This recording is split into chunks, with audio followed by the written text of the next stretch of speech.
تو اس جمالیات کا جو فلسفہ ہے اس پہ بڑے دنیا کے عالموں نے غور کیا، بتایا، اور وہ اس قابل کیوں ہوئے؟ اس لیے کہ انہوں نے اللہ کی کائنات دیکھ لی، کہا خوبصورتی تو یہ ہے، اور ہم سبحان اللہ کہنے کے روادار نہیں ہو سکتے جب تک اس کی خوبصورتی کو دیکھیں نہ، دیکھیں گے تو سبحان اللہ کہیں گے۔ تو اس دیکھنا لازمی ہے اس کی کائنات کو، اسی لیے حکم ہوا سیروا فی الارض، میری زمین پہ سفر کرو، میری زمین کو دیکھو۔ یہ حکم بھی ہے اور یہ ہماری نجات بھی ہے۔ تو بہرحال سماج کی جو بھی نوعیت رہتی ہے، تہذیب کی، تہذیب کس طرح بنتی ہے، ایوالو ہوتی ہے، اس میں تمدن کیسے آتا ہے، اس میں ویلیو سسٹم کیسے آتا ہے، اس میں ایتھکس کیسے آتی ہے، اخلاقیات کیسے آتی ہے، یہ ان چیزوں میں نہیں جاؤں گا، لیکن آپ بہتر جانتے ہیں ان چیزوں کو کہ انسان کو ودیت کی گئی ہیں کچھ چیزیں۔ وہ ان چیزوں میں ایک چیز ہے جو تخلیق ہے، کریٹیوٹی ہے، کہ وہ تخلیق کرنے کے قابل ہے، اور یہ اللہ کی صفت ہے۔ تخلیق کار وہ ہے، اس نے ہمیں نائب کیوں بنایا؟ اس لیے کہ اپنی صفت بھی دے دی، ناؤ یو کین کریٹ۔ آپ ناول لکھو، آپ ایک تصویر بناؤ، آپ ایک موسیقی بناؤ، آپ ایک شاعری بناؤ، یہ میری طرف سے ہے۔ تو شاعری وجود میں آئی، کہانی وجود میں آئی، مصوری وجود میں آئی، موسیقی وجود میں آئی، یہ ساری چیزیں۔ سائنس تو بعد میں آئی، آج ہم سائنس کے پجاری ہو چکے، ٹیکنالوجی کے، لیکن حقیقت یہ ہے کہ ٹیکنالوجی انسان کی سہولت کے لیے آئی ہے، انسان کی مالک بننے کے لیے نہیں آئی۔ جب یونانیوں نے فلسفے دیے، جب یونانیوں نے ڈائلاگ کیے، جس کا ذکر ہے اس میں، مکالمات افلاطون جب یہ سامنے آئی تو پتہ چلا کہ علم کچھ اور ہے، سائنس کچھ اور ہے، ٹیکنالوجی کچھ اور ہے۔ تو وہ انسان کی سہولت کے لیے ہے۔ اصل چیز انسان کے پاس وہ نگاہ جو اللہ تعالیٰ نے ہمیں دی ہے، وہ نگاہ دنیا کو تخلیق کرے گی۔ یہ تو ساری، یہ جتنی سائنس کی ایجادات ہیں، یہ سب سروینٹ ہیں، یہ ہماری ملازم ہیں، یہ ہمیں سہولت دے رہے ہیں، دیٹس آل۔ اصل چیز کچھ اور ہے۔ تو بہرحال اب یہ جو سوال آیا، میں بہت خوش ہوں، مطمئن ہوں کہ ہمارا بیٹا ہمارے پاس بیٹھا ہوا ہے جو فلم پڑھ کے آیا ہے لندن سے۔ میں چونکہ فلم پڑھاتا ہوں 4 یونیورسٹیز میں، اس بچے نے محسوس کیا کہ اس میں ڈائلاگ ہونا چاہیے۔ تو I am thankful to you کہ کیونکہ یہ بہت بڑا میڈیم ہے۔ اب بدقسمتی کیا ہے کہ فلم کا ذکر جہاں آتا ہے لوگ ناگواری کا اظہار کرتے ہیں۔ کیوں؟ کہ ہمارا ملک ایسا ملک ہے، یا ایون انڈیا بھی، انڈیا کی فلم انڈسٹری بھی کوئی بڑی چیز نہیں ہے، صرف کمرشل انڈسٹری ہے۔ اگر آپ دنیا کی فلم کی ہسٹری پڑھیں، اور اس میں نے تو کئی ہسٹریز پڑھی ہیں، اور اردو میں میری ہسٹری آ رہی ہے، تو ورلڈ سینما کی، یہاں کے سینما کی نہیں، تو اس میں ایک چیز ہے، اس میں ایک چیز یہ ہے کہ فلم کا جو میڈیم ہے، اس میڈیم میں جو اظہار ہوتا ہے اس کی حدود ہی نہیں ہے، sky is the limit. Indian cinema کے بارے میں جس پہ ہم بڑا فخر کرتے ہیں، جس کو ہم بہت دیکھتے ہیں، اس پہ صرف 20 صفحے ہیں، 1000 صفحے کی کتاب میں صرف 20 پیجز، اور دیکھو لکھنے والے نے کیا لکھا ہے، ٹائٹل سن لیں، یعنی اس نے گویا کہ ناگواری کے ساتھ یہ چیپٹر لکھا ہے۔ کیا لکھا ہے title? Indian commercial cinema, that's it. کہ انڈیا کا جو سینما ہے صرف کمرشل ہے، اور وہ صحیح ہے۔ کیوں؟ 1.5 ارب کا ملک ہے، تو جو فلم بنائیں گے تو 1.5 ارب کے لیے بنائیں گے، تو وہ ڈکٹیٹ کر رہا ہے ان کا جو آڈینس ہے کہ ایسی بناؤ۔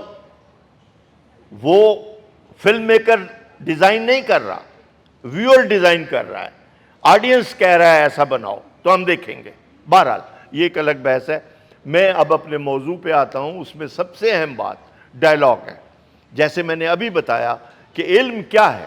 اب اس میں میر درد کا ایک شعر ہے, کمال ہے کہ علم کو کسی نے دیکھا ہے, علم کتنا ہے میئر کیا ہے؟ نہیں, کسی نے نہیں کیا, کر نہیں سکتے. تو شعر ہے 1750 میں لکھا گیا شعر ہے, خواجہ میر درد لکھتے ہیں, بڑا آسان شعر ہے. علم کیا, علم کی حقیقت کیا؟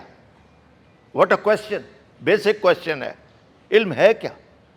خود قرآن کہتا ہے کہ علم کیا ہے, اس کے پیچھے کہاں تک جانا ہے. علم کیا, علم کی حقیقت کیا؟ جیسی جس کے گمان میں آئی. یعنی علم وہ ہے جو آپ کے گمان تک ہے, جو آپ کے گمان میں آیا ہے بس اتنا علم ہے آپ کے لیے. تو باقی کسی اور کے گمان میں کچھ اور آئے گا. تو علم وہ ہے جو صرف راستہ ہے, علم منزل نہیں ہے. علم تک کوئی نہیں پہنچ سکا, نہ پہنچ سکتا ہے. علم ایک پروسیس ہے, ایک راستہ ہے جس پہ ہمیں چلنے کا حکم ہے. ایک ٹنل گزرے گی, روشنی آ جائے گی. منیر نے کہا تھا ایک اور دریا کا سامنا تھا منیر مجھ کو, میں ایک دریا کے پار اترا تو میں نے دیکھا کہ ایک دریا عبور کرتے ہیں تو پتہ چلتا ہے ایک دریا تو آگے اور ہے, اس تک پہنچتے ہیں تو پتہ چلتا ہے ایک دریا اور ہے. یہ ہے علم. تو علم جو ہے یہ ڈائلاگ سے پھیلا ہے, یہ سوال سے پھیلا ہے. اسی لیے یونانیوں نے جو بنیادیں رکھیں فلسفے کی, تھیٹر کی, شاعری کی, تنقید کی, یہ ساری بنیادیں اس سے پہلے موجود تھیں, لیکن انہوں نے اس کو انسٹیٹیوشنلائز کیا. سب کچھ پہلے موجود تھا انسان کے پاس, لیکن یونانیوں نے اس کو انسٹیٹیوشنلائز کیا, اس کو تحریر میں لے کے آئے. ورنہ یہ سب کچھ تھا, زراعت کا علم تھا, نیچر کا علم تھا, سب کچھ تھا. پرندوں سے سیکھا انہوں نے اللہ کی بنائی ہوئی چیزوں سے سیکھا, سیکھ گئے. زبان نہیں تھی لیکن کہانی کا فن تھا. وہ کیسے تھا؟ زبان تو نہیں تھی, وہ کیا کرتے تھے پھر؟ اپنے تجربے کو انہوں نے غاروں کے اندر, پہاڑوں کے اوپر پینٹ کیا. پوری سٹوریز ڈسکور ہوئی ہیں جو غاروں کے اندر پینٹ کی ہوئی ہیں. سمبلز کیا ہیں؟ پرندے, جانور, انہی سے کھیل کے انہوں نے کہانیاں لکھی ہوئی ہیں. پھر زبان آ گئی. بہرحال آپ یہ دیکھیں کہ سٹوری ٹیلنگ کا فن اتنا پرانا ہے کہ سکلپچر میں موجود ہے. مثلا آپ لاہور میوزیم میں جائیں تو آپ کو ایک پینل ملے گا بہت بڑا, دیٹ از اے سٹوری. وہ سٹوری کس کی ہے؟ وہ بدھا کی سٹوری ہے, گوتم بدھ کی سٹوری ہے, اور وہ گندھارا آرٹ سے ہمیں ملی ہے.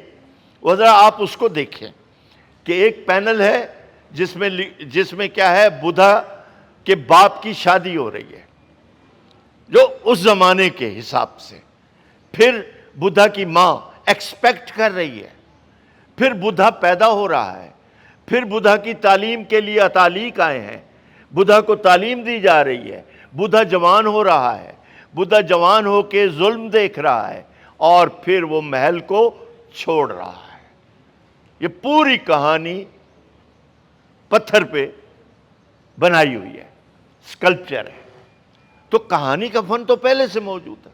اب اس کے بعد یونانیوں نے صرف اس کے اصول بنائے, اور مکالمات افلاطون ہمیں ڈائلاگ کی طرف لے جاتا ہے کہ اگر آپ کو سیکھنا ہے تو سوال سے سیکھیں گے. تو پرانے مدرسے جو تھے, پرانے جو مرشد تھے, وہ ان کے جو شاگرد تھے وہ سوال کرتے تھے. وہ یہ کہتے تھے سوال کرو, پھر علم آتا ہے, پھر علم کا رستہ نکلتا ہے. سوال ہی نہیں ہے تو پھر کہاں سے آئے گا جواب؟ تو پہلے سوال پیدا ہوتا ہے کہ مثلا غالب نے اس کو بہت آسان طریقے سے سمجھا دیا ہے, اور آپ حیران ہوں گے کیونکہ وہ ایک عجیب و غریب سادہ سا شعر ہے کہ کیا غالب کو نہیں پتا تھا جو وہ بات کر رہا ہے؟ مگر نہیں, جان کے کر رہا تھا. سنیے, سبزہ و گل کہاں سے آئے ہیں؟ ابر کیا چیز ہے؟ ہوا کیا ہے؟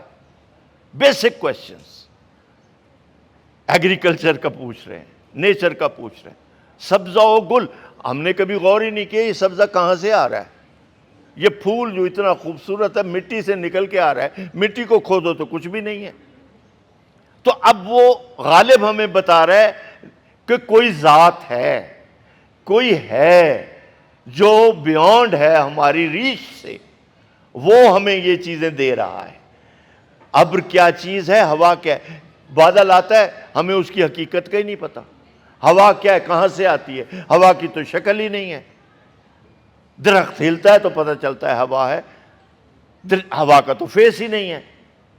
تو یہ سارے سوال ہیں، غالب نے کیے ہوں، شیکسپیئر نے کیے ہوں، یہ وہ سوالات ہیں جو جس کے پھر جواب علم میں آگے آتے رہے۔ تو ڈائلاگ کا مطلب ہوتا ہے رواداری۔ رواداری کا مطلب ہوتا ہے کہ دوسرے کو سپیس دینا۔ دوسرے کو سپیس دینے کا مطلب ہوتا ہے اس کے خیالات کی قدر کرنا، اس کے خیالات کو توجہ سے سننا، اس کو اہمیت دینا۔ تو یوں کسی بھی معاشرے میں جو اوپن سوسائٹی ہوتی ہے وہاں ڈائلاگ ہوتا ہے، اور جہاں ڈائلاگ نہیں ہوتا کوشچن کو کرب کر دیا جاتا ہے۔ مدرسے میں سوال پوچھے بچہ تو اس کو ایک تھپڑ ملتا ہے کہ بیٹھ جاؤ تجھے کیا پتا۔ تو یہ راستہ روکنا ہے دماغ کا، عقل کا، شعور کا۔ تو بہرحال یہ ساری چیزیں تو آپ کے نالج میں ہیں، ہر کچھ ہے۔ تو ڈائلاگ ایک سپیس کو کہتے ہیں، ایک ایسے ڈسکورس کو کہتے ہیں کہ جو بالآخر کہیں جاتا ہے، بالآخر وہ پروسیس میں چلا جاتا ہے، اور ہم اس پروسیس کے جیسے کہتے ہیں نا کہ آپ کسی چیز کی کھوج کو نکلے تو ہو سکتا ہے وہ چیز آپ کو نہ ملے، لیکن اس کو کھوجتے کھوجتے کچھ ایسی چیزیں مل جائیں جس کا آپ کو شعور ہی نہیں تھا، وہ راستے میں آ جائیں۔ تو یوں سفر جو ہے وہ ضروری نہیں ہے منزل پائے، وہ راستہ بھی پا لیتا ہے۔ بہت ساری چیزیں آپ کو اور مل جاتی ہیں جو آپ کے کام آتی، آپ کو پتہ چلتا ہے کہ یہ بھی تھی، یہ بھی اس کائنات کا حصہ تھی۔ تو اس طرح ڈائلاگ کے تو بہت سارے روپ ہیں۔ اب میں جو بات میں نے شروع کی تھی وہ یہی تھی کہ کہانی کا علم جو ہے وہ قرآنی علم ہے اور پرانا علم ہے۔ اب میں اسی کی طرف آ رہا ہوں کہ ہم نے اس کی قدر نہیں کی۔ اب دیکھیں آپ، قدیم جو رائٹرز ہیں سب کہانیاں لکھنے والے رائٹرز ہیں، ناولسٹ ہیں، داستان گو ہیں۔ ہمارے اپنے اس خطے میں، مشرق میں یا ایون عرب ورلڈ میں کہانی کس شکل میں تھی آپ جانتے ہیں کہ شام کو ایک قصہ گو آتا تھا، آ کے بیچ میں بیٹھ جاتا تھا، لوگ جمع ہو جاتے تھے اور پھر وہ قصہ شروع کرتا تھا۔ کہاں سے شروع کرتا تھا؟ سب سے بزرگ ہے اس کی ذات، یہاں سے قصہ شروع ہوتا تھا، چاہے وہ عرب ورلڈ میں ہو، چاہے ہندوستان میں ہو، چاہے ہندو سن رہے ہوں یا ہندو اس کو ادا کر رہے ہوں، قصہ یہاں سے شروع ہوتا تھا۔ وہ جو ہم سب کا خدا ہے، وہ جو ہمارا خالق ہے، اس نے یہ دنیا بنائی، اس دنیا میں ایک خطہ تھا، اس خطے میں فلاں کی حکومت تھی اور اس کی 3 بیٹیاں تھیں۔ دیکھیں کتنی جلدی وہ کہانی تک پہنچا ہے۔ اللہ کی کائنات سے ہوتا ہوا سیدھا کریکٹر پہ آیا ہے اور سیدھا وہ کہانی پہ چلا گیا ہے، اور آگے پھر اس کا فن ہے جو اس کو لے کے چلے گا۔ اور قصے کے بارے میں یہ مشہور ہے کہ قصہ کبھی ختم نہیں ہوا۔ دنیا میں قصہ کہنے والے اٹھ جاتے ہیں، ان کی جگہ کوئی اور آ جاتا ہے، سننے والے چلے جاتے ہیں، ان کی جگہ کوئی اور آ جاتا ہے۔ تو یوں قصے کا فن مسلسل ہے۔ پھر کہانی کا بھی تصور ہے کہ کہانی کوئی لکھنے والا نہیں ہوتا۔ عجیب بات ہے، یہ میں نہیں کہہ رہا، سارے مغرب کے فلسفی کہہ رہے ہیں کہ کہانی لکھنے والا نہیں ہوتا، کہانی ہوتی ہے اور خود کو لکھواتی ہے۔ کہانی موجود ہوتی ہے، ہمیں نہیں پتہ ہوتا، پھر وہ آپ کے قریب آتی ہے، پھر وہ کہتی ہے مجھے لکھو. یوں سمجھ لیں یہ بات سعادت حسن منٹو نے کسی اور لفظ میں کہی ہے. مثلا اس نے یہ کہا کہ کسی نے پوچھا کہ منٹو صاحب 45 کی ایج میں فوت ہو گیا ہے اور لاکھوں کہانیاں لکھ گیا ہے, دیکھیں ذرا, اور میٹرک میں اردو میں فیل ہو گیا تھا اور اردو کا اتنا بڑا ادیب بن گیا. غور کرنے والی بات ہے. وہی اللہ. تو منٹو نے اس بات کو ایک اور طرح کہا ہے. منٹو سے کسی نے پوچھا بھئی یہ کہانیاں تم کہاں سے لاتے ہو؟ کہنے کا میں تو کہانیاں کہیں سے نہیں لاتا, کہانی تو خود چل کے آتی ہے. مطلب کیا تھا؟ Thank you. مطلب کیا تھا؟ مطلب یہ تھا کہ میں جب گزرتا ہوں زندگی میں سے تو ہر جگہ کہانی پڑی ہوئی ہے, ہر جگہ کوئی نہ کوئی کہانی, کوئی کردار پڑا ہوا ہے, میں وہاں سے لے لیتا ہوں. اور بات بھی صحیح ہے کہ کہانی جو ہے وہ لکھی نہیں جاتی, وہ اپنے آپ کو متوجہ کرتی ہے اور آپ اس کو لکھ دیتے ہیں, بات ختم ہو گئی. اب اس میں کوئی بڑا آرٹسٹ بن جائے, کوئی چھوٹا آرٹسٹ بن جائے تو یہ تو ہو سکتا ہے, لیکن کہانی اسی طرح سے ہی آئی ہے دنیا میں اور اس کا سفر جاری ہے.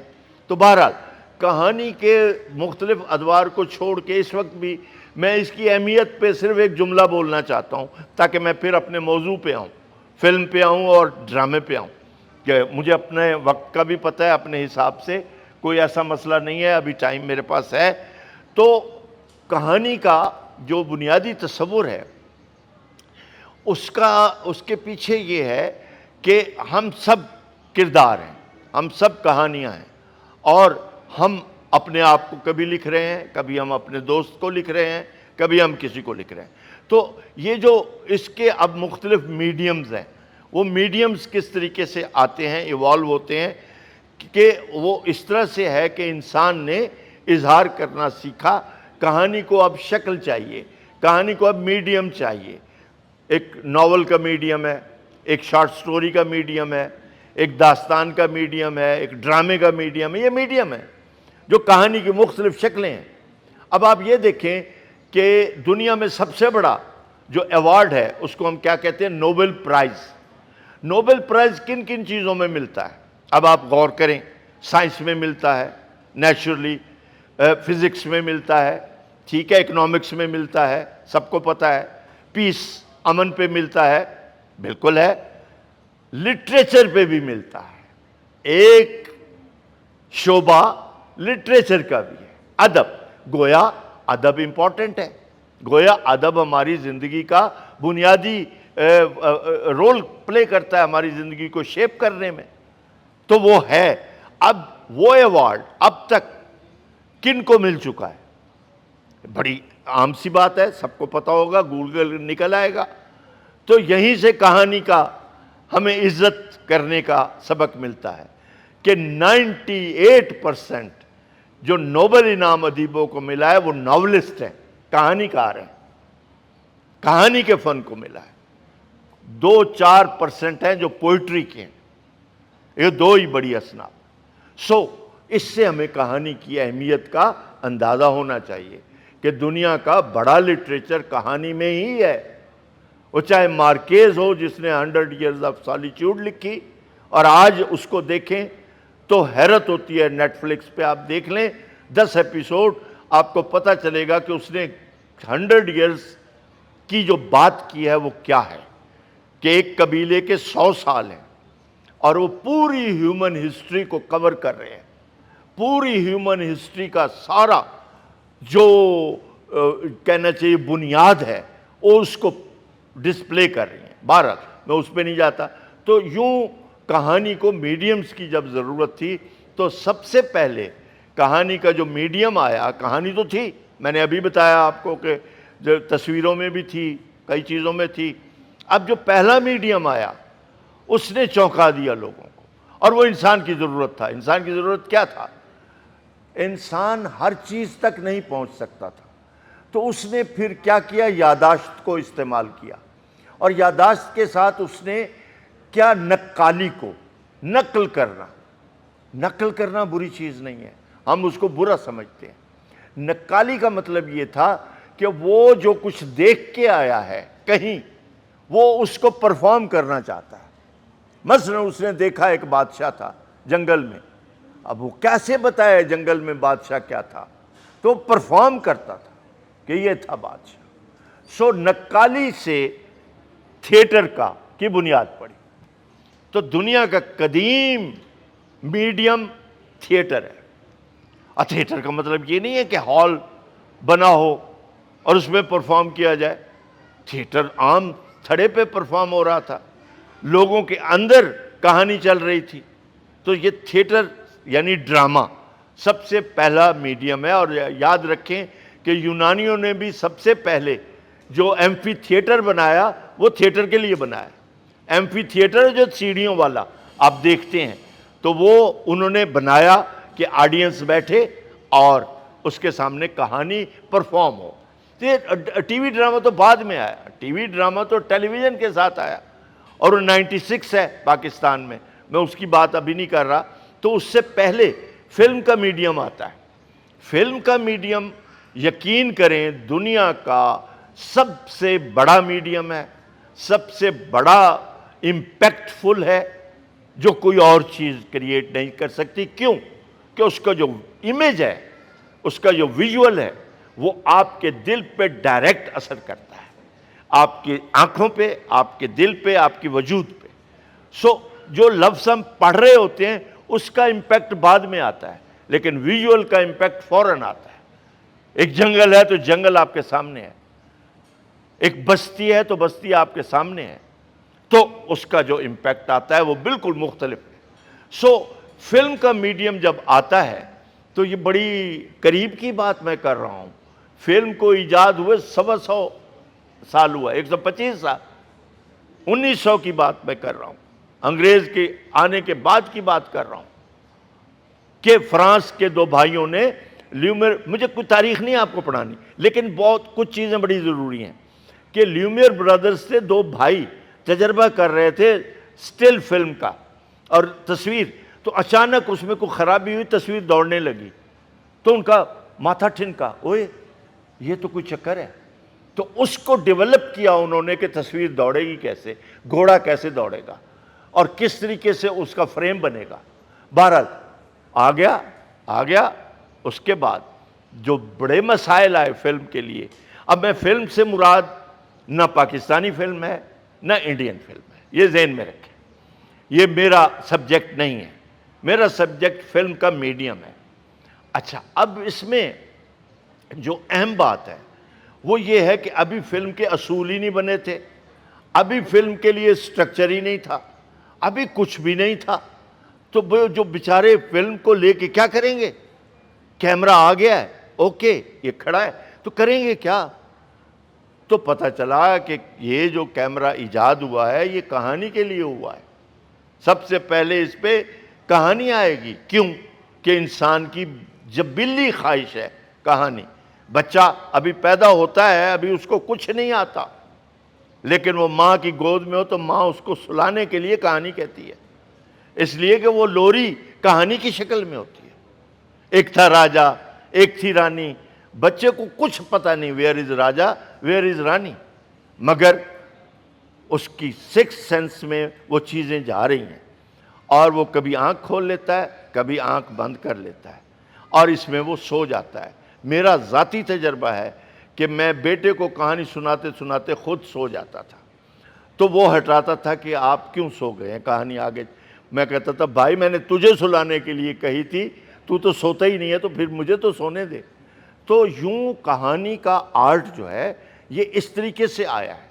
سو فلم کا میڈیم جب آیا تو اب اس میں 2-3 بڑے مسائل تھے، مختصراً میں بتا رہا ہوں. پہلی بات تو یہ اس کی اونرشپ کون لے؟ کوئی اکیڈمیاں تھوڑی تھیں. یہ جو بیٹا پڑھ رہا ہے لندن میں، یہ اس وقت تو لندن میں کوئی یونیورسٹی نہیں پڑھا رہی تھی فلم کو، وہ تو ابھی آئی ہے. تو کون ٹیک اوور کرے، کون سٹیک ہولڈر ہو؟ تو پتہ یہ چلا کہ فلم کو جن چیزوں کی ضرورت ہے وہ پہلے سے ہیں. مثلا تھیٹر موجود تھا، اداکاری موجود تھی، ڈائریکشن موجود تھی، امیج موجود تھا، انوائرمنٹ موجود تھا، کہانی موجود تھی. کن شکلوں میں؟ کیونکہ 1000 سال سے کہانی لکھی ہوئی آ رہی ہے. تو یہ ساری چیزیں جب موجود تھیں تو فلم نے ان کو انہیرٹ کر لیا، ان کو لے لیا اور یوں فلم بننا شروع ہو گئی۔ مگر ان کے لیے سب سے بڑا تھریٹ یہ تھا کہ یہ جو انسان ہے جس کے لیے آپ کہانی بنا رہے ہیں، اس کی جبلت میں ہے کہ یہ وائلنس جلدی اڈاپٹ کرتا ہے، سیکس بڑی جلدی اس کو اٹریکٹ کرتی ہے۔ تو سینما کو ان دو چیزوں سے بچانا تھا۔ تو تھے وہ لوگ بڑے سوچ والے، انہوں نے کہا کہ اگر اس کو بچانا ہے تو go to the libraries, go to the classic literature, اور کلاسک لٹریچر کو لے آؤ، وہ اس فلم کے میڈیم کو بڑھائے گا۔ تو مختصراً میں آتا ہوں اب اس آرٹ نے پھر کیا کیا کام کیا۔ تو اس میں پھر ژانراز آ گئے۔ ژانراز جب آتے ہیں تو پھر فلم جو ہے اس کے آگے کئی جہتیں ہو جاتی ہیں، مثلاً ہسٹری، بایوگرافی، وار موویز، سسپینس، فلسفہ، کلچر، پھر بہت ساری اس کے یہاں رومانس انسان کی ضرورت ہے، ہسٹری انسان کی ضرورت ہے۔ تو پھر بہت سارے فیکٹرز آ جاتے ہیں کہ یہ سب فلم کا موضوع ہے۔ تو اس لیے دنیا میں جو فلمیں بنی اس میں جو 5 ملک ہیں، ہمیں ان کو سلام کرنا چاہیے۔ امریکہ نہیں ہے اس میں۔ امریکہ نے تو بہت فائدہ لیا ہے۔ کیسے لیا ہے 2 جملوں میں بتا دوں گا کہ پہلے فلم جو آئی جس کو ڈیولپ کیا گیا وہ فرانس، جرمنی، رشیا، اٹلی اور انگلینڈ، یہ 5 ملک ہیں جہاں پہلے سے تھیٹر موجود تھا۔ ان ملکوں نے فلم کو بنایا، ان کے ہم احسان مانتے ہیں، اور انہوں نے ہی اس کی کہانیوں کو ڈٹرمن کیا کہ نو وائلنس، نو سیکس، کلاسک سٹوریز، اور وہ انہوں نے بنانی شروع کی۔ اس طرح سے وہ سینما۔ اب امریکہ نے کیا فائدہ اٹھایا؟ اب یہ بات لمبی لیکن مختصر یہ ہے کہ دوسری جنگ عظیم، پہلی جنگ عظیم، دوسری جنگ عظیم کا بیٹل فیلڈ یورپ ہے، اور یورپ ہی فلم کا کسٹوڈین ہے۔ تو اب کیا کیا جائے؟ وہ جو کسٹوڈین ہے فلم کا، اس کا ملک بیٹل فیلڈ بن گیا، اس کا خطہ۔ اور کون لڑ رہا ہے؟ کون لڑا رہا ہے؟ اتحادی فوجیں۔ اتحادی فوجیں تھیں دوسری جنگ عظیم میں، اور اس کو لیڈ کون کر رہا تھا؟ لیٹ اس ٹیک سم ہسٹری پوائنٹس۔ اس کو لیڈ امریکن جنرل کر رہا تھا، اس کا نام کیا تھا؟ اور یہ چرچل کی بایوگرافی میں، چرچل کی فلم میں یہ سین ہے پورے کا پورا۔ وہ کون تھا میں بتا دیتا ہوں، جس نے کہ انگلینڈ کے محاذ پہ، جرمنی کے محاذ پہ جو سپہ سالار تھا اس کا نام تھا جنرل آئزن ہاور۔ یہ وہ بندہ ہے جو بینیفیشری ہے اس جنگ کا، اور وہ صدر یو ایس بنتا ہے، امریکہ کا صدر بنتا ہے، president of U S Eisenhower, وہ سپہ سالار تھا۔ بہرحال بہت لمبی باتیں نہیں ہیں تو اس کو چھوڑ دیتے ہیں۔ تو جب دوسری جنگ عظیم میں یورپ تباہ ہو گیا، اور یہ وہ یورپ ہے جو رینیسانس کا یورپ ہے، جہاں فلسفہ پیدا ہوا، جہاں ہر شے پیدا ہوئی، میوزک پیدا ہوا، یہ وہ خطہ ہے۔ اس خطے کو اس نے کھنڈر بنا دیا امریکہ، یا ان کو آپس میں لڑا کر۔ اب اس کا فائدہ امریکہ کو ہو رہا ہے۔ تو فلم انڈسٹری جو ان ملکوں میں تھی وہ اب مہنگی ہو گئی، کیونکہ ملک ہی غریب ہو گئے جنگ کے بعد۔ تو اس نے اعلان کیا امریکہ نے، اور یہ لکھا ہوا ہے کتاب میں کہ میرے دروازے فلم پہ کھل گئے ہیں، اپنے دفاتر لے آؤ، اپنے انسٹیٹیوشنز لے آؤ، اپنے گروپس لے آؤ، اور آ کے پریکٹس کرو۔ تو وہاں سے ہالی ووڈ بنا، اور وہاں فلم چلی گئی، کیونکہ وہ سستی بنتی تھی۔ اب پائن ووڈ اسٹوڈیو لندن میں ہے، میں اس میں 2 دفعہ جا چکا ہوں، تو کھنڈر بنا ہوا ہے، اس لیے کہ وہ مہنگی ہے۔ فلم بنانا انگلینڈ میں مہنگا ہے، وہاں سستا ہے، ٹیکسز کا بھی نظام اور ہے، اس کو بھی چھوڑ دیں۔ وہ ایک کاسموپولیٹن ایک کلچر ہے اس کے اندر، ایک دنیا کے سب لوگ وہاں موجود ہیں، تو اس لیے ان کو ٹیلنٹ بھی مل جاتا ہے۔ سو یوں فلم انڈسٹری کا مرکز یو ایس بن گیا، اور پھر وہاں سے سارے ٹرینڈز نکلے جو وہ چاہتے تھے، جو وہ دنیا کو شیپ اپ کرنا چاہتے تھے، وہ ٹرینڈز وہ لے کے آئے۔ لیکن ہمارے لیے جو بات اس وقت سوچنے والی ہے، میں وہ بتانا چاہتا ہوں کہ اس میں اچھائی کیا ہوئی۔ اچھائی یہ ہوئی کہ دنیا کے جتنے ریولوشن ہیں، روٹس ہیں، سب فلموں میں آ گئے۔ دوسری جنگ عظیم کی فلمیں ہمیں یہ سبق دیتی ہیں، بے شمار فلم بنائی گئی جو کیا سبق دیتی ہے؟ سبق یہ دیتی ہے کہ جنگ میں کوئی ملک نہیں جیتتا، جنگ میں کوئی ملک جیتتا نہیں ہے، جنگ میں سب ہارتے ہیں۔ یہ فلسفہ فلم نے دیا، اور خود انہوں نے فلمیں بنائی ایسی جرمنز نے کہ اپنے ہٹلر کو نشانہ بنایا، اس لیے کہ ضروری تھا۔ تو اس طرح فلم یہ اس خطے سے نکلی اور امریکہ میں گئی۔ تو اس میں جو اچھی باتیں ہوئیں وہ بتا رہا ہوں کہ ہسٹری، دنیا کی جتنی ہسٹری ہے، سکندر اعظم، چنگیز خان، فلاں فلاں فلاں، ہیلن آف ٹرائے، سب اسکاٹ لینڈ کی ہسٹری، آئرلینڈ کی، سب فلموں میں آ چکی ہے۔ دوسرا، بایوگرافیز، جتنے گریٹ لوگ ہیں سب کی بایوگرافیز فلم پہ آ چکی ہے۔ ابھی لیٹسٹ ایک بایوگرافی آئی ہے، لوگ پاگل ہو کے اس کو دیکھ رہے ہیں، میں بھی دیکھ چکا ہوں، آپ بھی شاید دیکھ چکے ہوں۔ مائیکل جیکسن کی بایوگرافی فلم میں آئی ہے، کمال کی فلم بنائی ہے۔ ابھی ایک پارٹ ہے، ابھی دوسرا پارٹ ہے۔ تو ہمیں پتہ چلتا ہے کہ مائیکل جیکسن بنتا کیسے ہے، کیسے چھوٹا بچہ ہو کے کیسے اوپر آتا ہے۔ گاندھی آپ کے سامنے ہے کہ بایوگرافی کیا بنائی انہوں نے۔ بدھا، گوتم بدھ کی بایوگرافی کیسے۔ سو یہ ایک پورا ایک نظام ہے۔ اچھا، ایجوکیشن جو ہمارا آج کا سبجیکٹ ہے کہ سوسائٹی کو شیپ اپ کیسے کرتا ہے، تو خالی ایجوکیشن پہ ہزاروں فلمیں ہیں، ہر طرح کی ایجوکیشن پہ، اسکول کی education, college education, university education, اور پھر ان کے یعنی یہاں تک کہ میں ایک سبجیکٹ پڑھاتا ہوں اسکرپٹ رائٹنگ، ڈرامے کا، تو اس پہ فلم ہے، اس کا نام ہے ری رائٹ۔ ری رائٹ کا مطلب دوبارہ لکھنا، بار بار لکھنا۔ تو اسکرپٹ تو لکھا ہی بار بار جاتا ہے، ایک دفعہ تو نہیں لکھا جاتا، تو وہ فلم ہے، پورا اسکرپٹ کی کلاس ہے۔ پھر ڈیڈ پوئٹ سوسائٹی ایک فلم ہے جس میں انہوں نے یہ کنسیپٹ دیا ہے کہ بچوں کو کس طرح سے پڑھانا ہے۔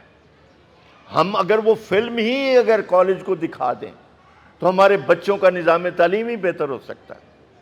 پھر انہوں نے ایک فلم بنائی میتھمیٹکس پہ، دو فلمیں،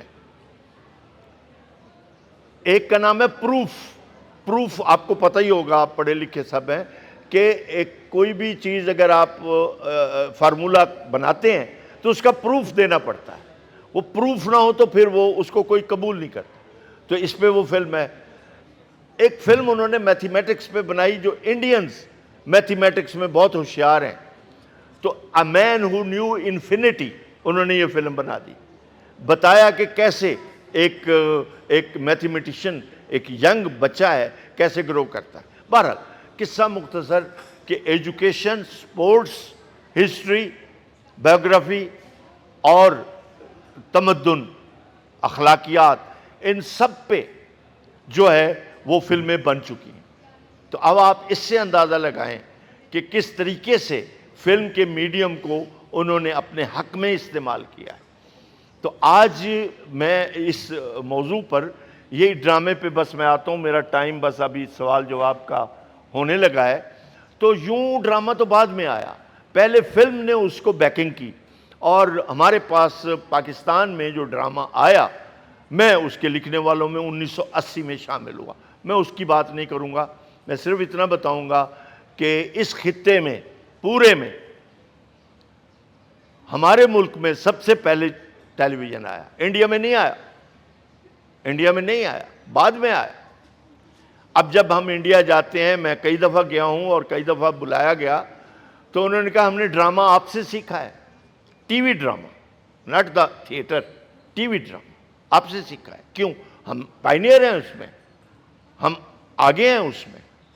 تو وہ ہمارے پی ٹی وی نے بھی اپنے ڈراموں کے ذریعے ایک جو شعور دیا وہ آپ کے سامنے ہے، مجھے اس پہ نہیں جانا۔ اب یہ ڈرامہ کس شکل میں آیا ہے یہ ہمارا آج کا موضوع نہیں ہے۔ تو بہرحال ڈرامہ ہو، فلم ہو، کہانی ہو، یہ سب میڈیم ہے اس چیز کے لیے کہ ہم کس طریقے سے ان کو استعمال کرتے ہیں۔ بدقسمت ملک ہے جس میں تھیٹر تباہ ہوا، جس میں فلم تباہ ہوئی اور تباہی ہوتی رہی اور بالآخر ختم ہو گئے۔ سینما ہاؤسز ہزاروں کی تعداد میں گرا دیے گئے۔ یہ وہ ملک ہے جو دنیا میں کہیں نہیں ہے، ایران ہو، فلپائن ہو، اس وقت ویتنام کا سینما بہت بڑا ہے، سنگاپور کا سینما بہت بڑا ہے۔ تو اور ہمیں دیکھیں کہ ہم سٹرگل بھی نہیں کر رہے، کوئی ایسی خواہش بھی نہیں۔ تو یہ ایک بدقسمتی ہے کہ اتنا ٹیلنٹ ہوتے ہوئے ہم اس کو نہیں پا رہے، ہم اس کو ختم کر بیٹھے ہیں۔ تو بہرحال یہ ہمارے لیے سوال بھی ہے اور بہت ساری چیزوں کو جنم دیتا ہے۔ تو میں اپنی بات کو یہاں پر وائنڈ اپ اس طرح کرتا ہوں کہ دیکھیں، سیولائزیشن ہوا میں نہیں بنتی، سماج ہوا میں نہیں بنتے، سماج کسی حکم سے نہیں بنتے، کسی واعظ سے نہیں بنتے، کسی تقریر سے نہیں بنتے، ہماری آپ کی کوشش سے بنتے ہیں، ہمارے آپ کے رہن سہن سے بنتے ہیں۔ ہم جس طرح سوچنا شروع کریں گے اسی طرح کا سماج ہوگا، ہم جس طرح رہنا چاہیں گے اسی طرح کا سماج ہوگا۔ تو اس میں بہت ساری لمبی باتیں ہیں۔ بہرحال میں بہت شکر گزار ہوں وسیم صاحب کا بھی اور قاسم علی شاہ صاحب کا بھی کہ مجھے یہ موقع ملا کہ میں اس موضوع پہ آپ سے کوئی بات کر سکوں۔ Thank you very much. Film کے میڈیم میں پھر آگے ٹولز ہوتے ہیں، ٹولز جیسے کسی بھی چیز کے، جیسے ایک تقریر کرنے والا ہے اس کے اپنے ٹولز ہیں کہ کیسے اس نے اپنے آڈینس کو مطمئن کرنا ہے، اس کے ٹولز ہیں، اس کو پتہ ہے کہاں شعر آئے گا، کہاں یہ آئے گا، تو یہ سارے ٹولز ہیں۔ تو جو بات آپ نے کی ہے کہ نیا معنی چیزوں کو ملتا رہتا ہے، اور تو یہ فلم نے بھی سب سے زیادہ جو ترقی کی ہے وہ سمبلزم میں کی ہے، علامت، سمبولک سینما ایک بہت بڑا سینما ہے کہ جہاں جو بات واضح طور پر نہیں کی جا سکتی اس کا سہارا لیا جاتا ہے سمبلزم کا۔ اس کے بعد سوریلزم ایک ایسی ٹیکنیک ہے کہ جس میں آپ جو چاہیں بات کر سکتے ہیں۔ کیسے؟ اس لیے کہ ویوز ہیں، تھاٹ کی ویوز ہیں، تھاٹ کی ویوز آپس میں ملی ہوئی ہیں، آپ ان کو جوڑتے ہیں، آپ ایک تصویر بنا دیتے ہیں۔ اسی طرح ایکسپریشنزم ہے۔ تو یہ سارے جو مصوری کے سکول ہیں یہ سارے فلم کو گئے ہیں، فلم نے ان کو اڈیپٹ کیا ہے۔ میں آپ کو چھوٹا سا واقعہ جو فلم ہسٹری میں لکھا ہوا ہے کہ مصوری نے فلم کو کیا دیا، اس سے چیپٹر کہ میں نے پہلے بھی بتایا ہے کہ مصوری نے فریم دیا کیمرے کو فریم مصوری نے دیا ہے۔ مگر یہ اور واقعہ ہے، واقعہ 1920 کا۔ 1920 میں ایک جو مصور آئے سارے کے سارے سوریلسٹک آئے، ڈالی ہے، مسترال ہے، مونے ہے، یہ ایک پوری دنیا ہے، وین گوف ہے، یہ ایک پورا سلسلہ ہے۔ تو انہوں نے جب یہ سوریلزم کو اختیار کیا تو اب ان کا جملہ آ رہا ہے، غور سے سنیں کہ انہوں نے کہا ہم نے یہ ٹیکنیک کس سے لی ہے؟ انہوں نے کہا دو شاعروں سے لی ہے۔ اگین لٹریچر دے رہا ہے ان کو سب کچھ۔ ان کا دو شاعروں سے لی ہے، ایک کا نام ہے میلارمے، ایک کا نام ہے بودلیئر، دونوں بڑے شاعر ہیں۔ تو ان سے ہم نے یہ ٹیکنیک لی ہے، اور لینے کے بعد ہم نے یہ ٹیکنیک فلم کو دے دی ہے۔ تو جو فلم بینیفٹ ہوئی ہے وہ مصوری سے ہوئی ہے۔ ایکسپریشنزم، سمبلزم، یہ ساری تھیوریاں فلم کے پاس بھی گئی ہیں، اور فلم نے جو آپ نے کہا کہ لفظوں کے معنی بدل جاتے ہیں اور کسی چیز کا مطلب بدل جاتا ہے، تو وہ تو بدلے گا۔ کیوں کہ انسان جو ہے وہ قدرت رکھتا ہے ان چیزوں کے معنی بدلنے میں، کیونکہ وہ معنی بناتا بھی ہے، ڈیکوڈ بھی کرتا ہے، توڑتا بھی ہے۔ یہ انسان کے پاس قدرت ہے۔ تو اس طرح یہ سینما نے اپنے آپ کو وسیع کیا اور اس لیے بے شمار فلمیں ایسی بنی جو ایک دفعہ دیکھنے سے سمجھ نہیں آتی. آپ دیکھ لیں ایک دفعہ دیکھنے میں سمجھ نہیں آئیں گی کیونکہ ٹیکنیک ایسی ہے. لیکن جب آہستہ آہستہ آپ اس فلم کے اندر جائیں گے تو تب پتہ چلے گا کہ ہاں وہ کہنا کیا چاہتا تھا. مثال کے طور پر ایک فلم ہے, اس کا نام ہے سینٹ آف ویمن, عورت کی خوشبو. فلم میں عورت ہی نہیں ہے. کیا کمال لفظوں کا تجربہ ہے.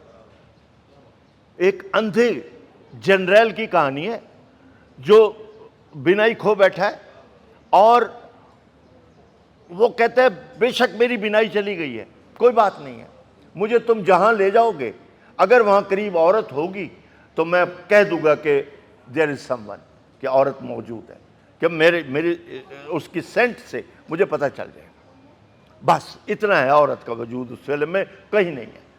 اب وہ فلم آخری 10 منٹ جو اس کے رہتے ہیں اس تک وہ فلم فنی فلم ہے, پتہ ہی نہیں چلتا کہ یہ کس کے بارے میں ہے. بس وہ گھماتا رہتا. ایک لڑکا ہے جو اسکول کا ہے, وہ اس کا کیئر ٹیکر ہے کیونکہ وہ اندھا ہے اور گھر میں کوئی نہیں ہے, تو وہ اس کو روٹی پانی یہ وہ اس کو لے جاتا ہے وغیرہ وغیرہ.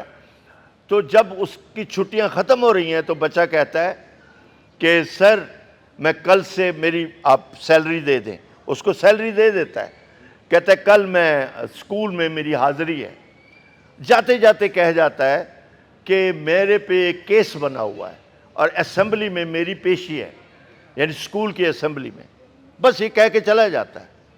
اب پیشی ہو رہی ہے, اسمبلی ہے, فلم کا پتہ چلتا ہے یہ تو اسکول سسٹم پہ ہے. تو وہ اس بچے کو لایا جاتا ہے کٹہرے میں کہ تو نے یہ شرارت کی تھی. کہتا ہے نہیں میں نے تو نہیں کی تھی. کہتا ہے کوئی تمہارا ہے کوئی جو تمہاری وکالت کرے, تمہارے پیرنٹس کدھر ہیں؟ کہتا ہے میرے تو پیرنٹس ہی نہیں ہیں. تو میں تو اپنی وکالت خود کر سکتا ہوں اگر آپ مانیں تو. اتنے میں ایک آدمی آ رہا ہے, سفید چھڑی علامت ہے بینائی کی, وہ لے کے آ رہا ہے.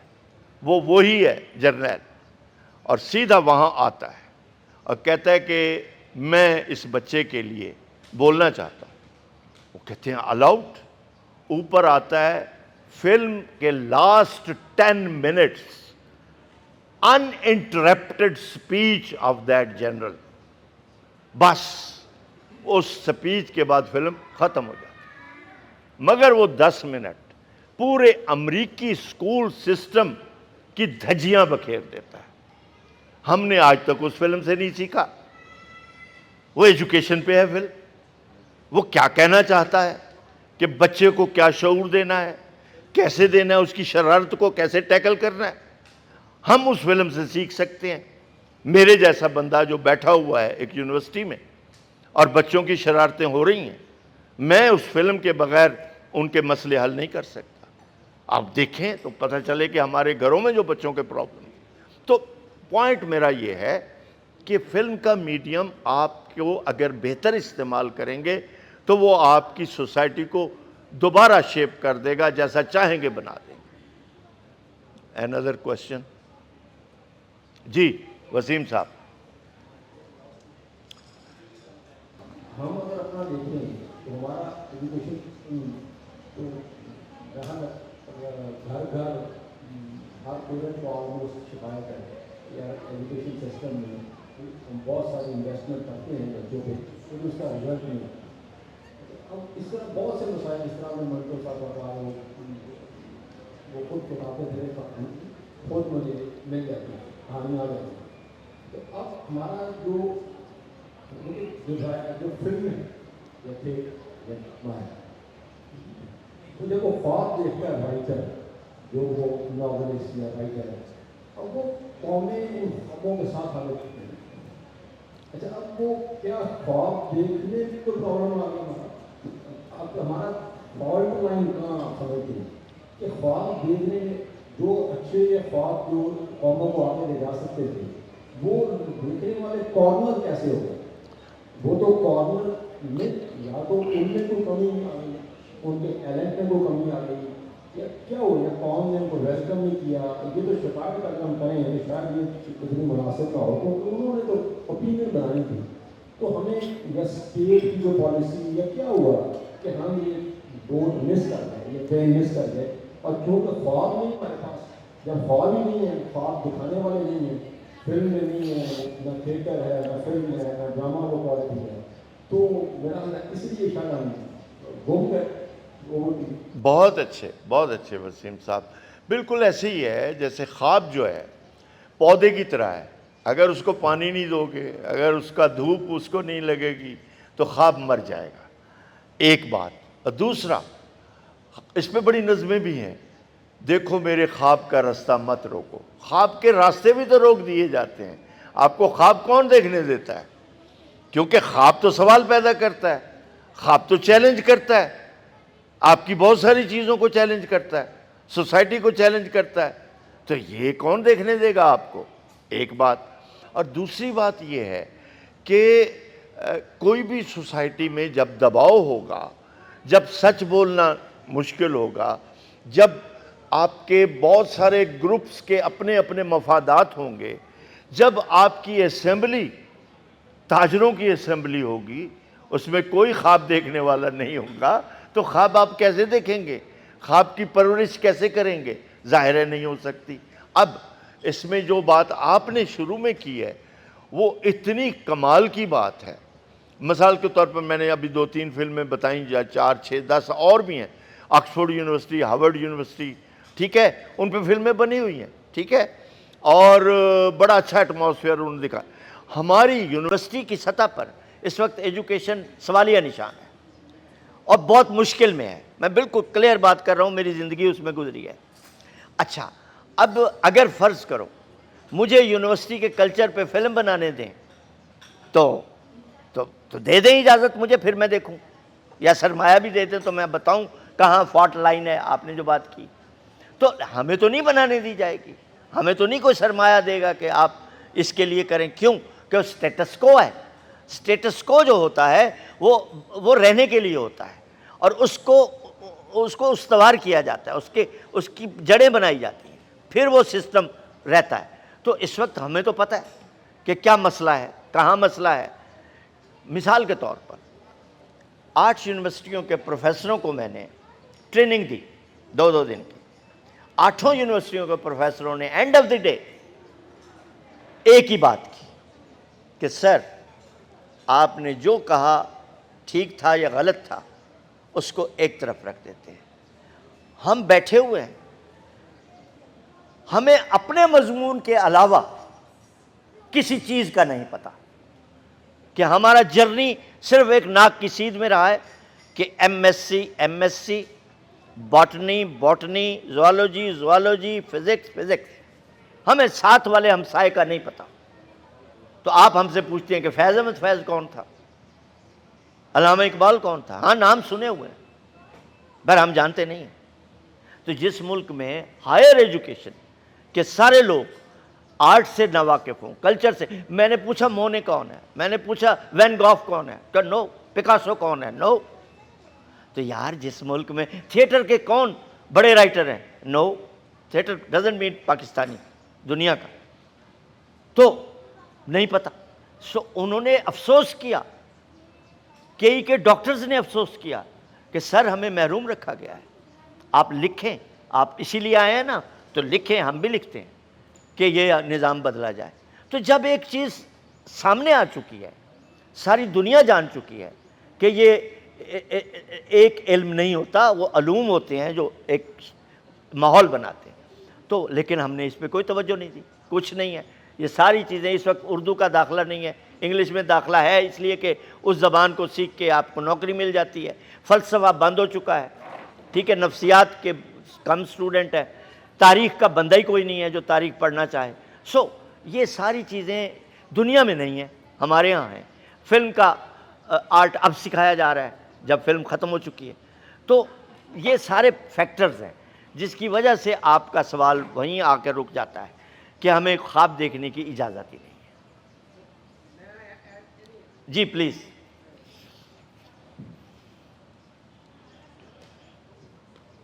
زندگی تو ایک ہی ہے, بار بار تو آنی نہیں.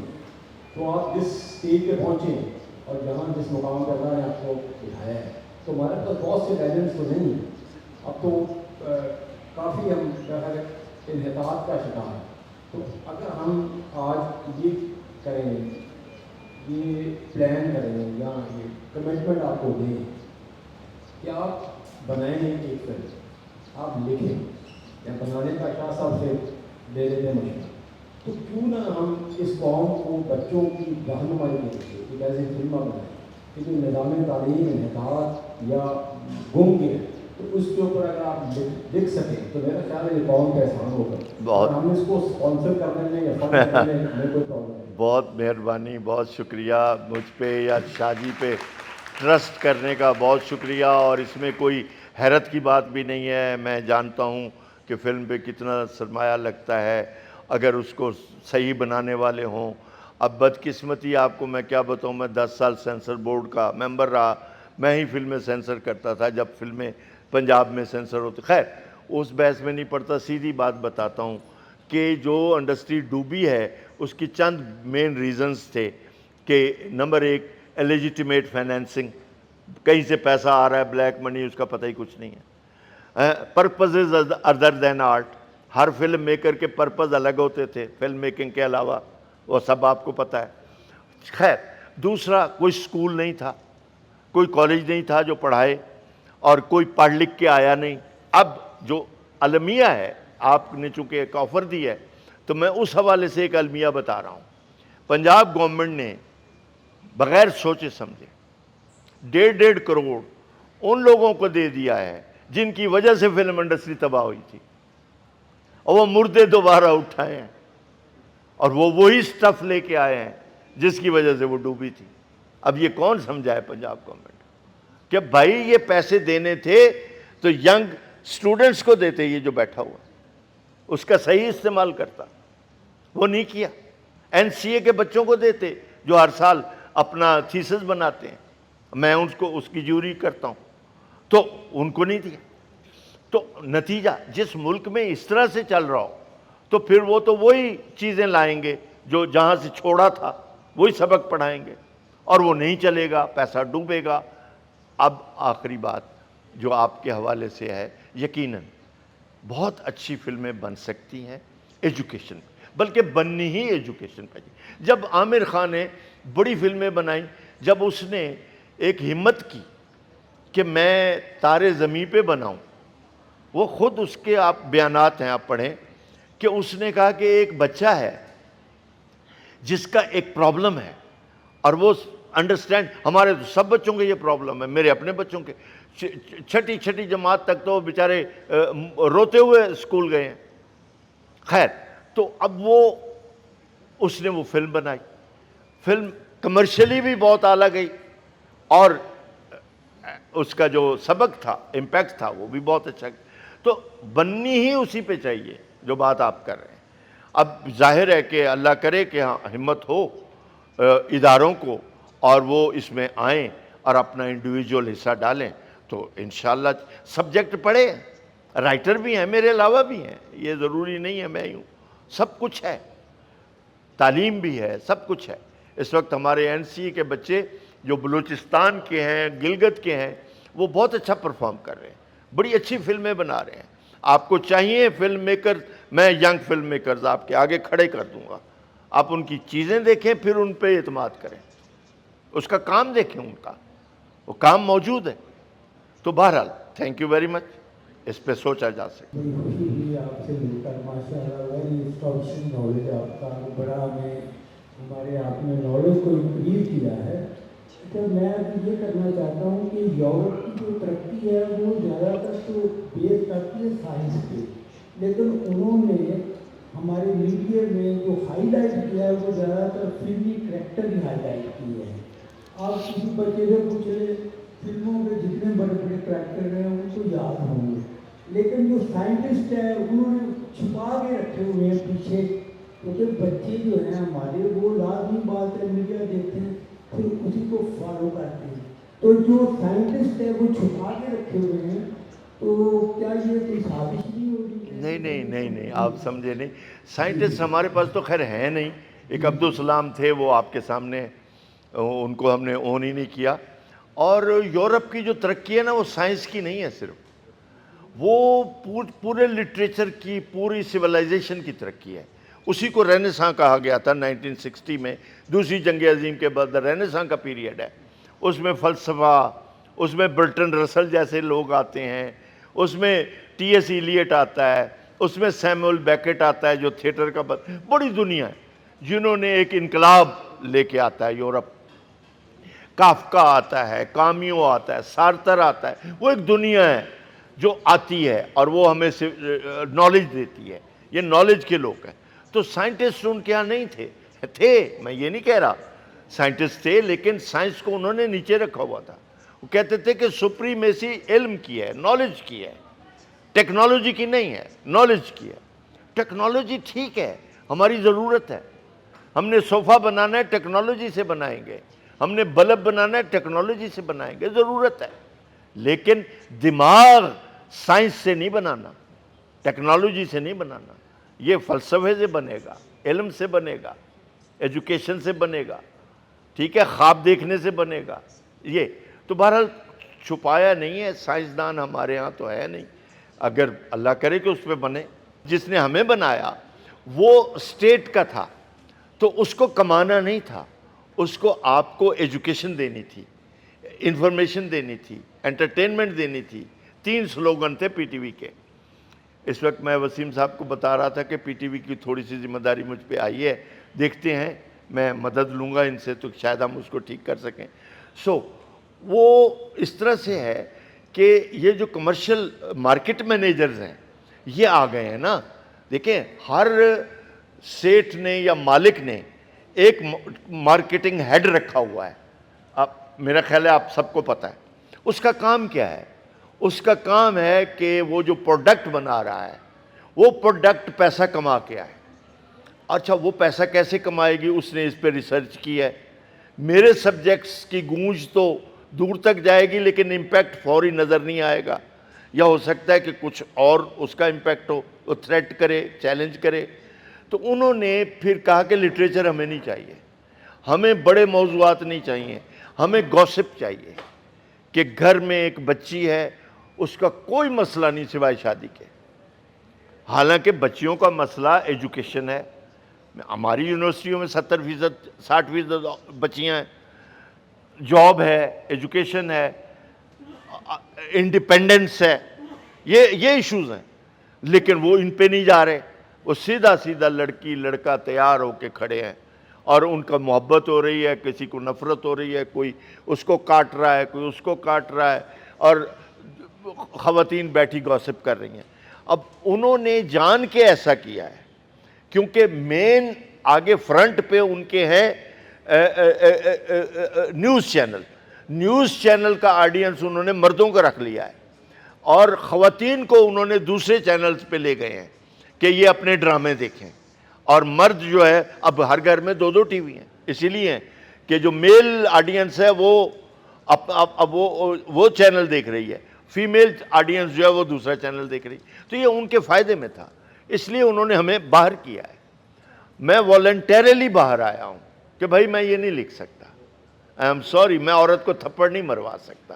میری عورت تو کھڑی ہو جاتی تھی اپنے حق کے لیے ہر جگہ. آپ نے جن کا ذکر کیا ہے, سب کی عورتیں کتنی ماشاءاللہ, کیا وہ ٹرو پکچر تھی, وہ عورت کی ٹرو پکچر تھی. تو یہ ہے, یہ وجہ ہے.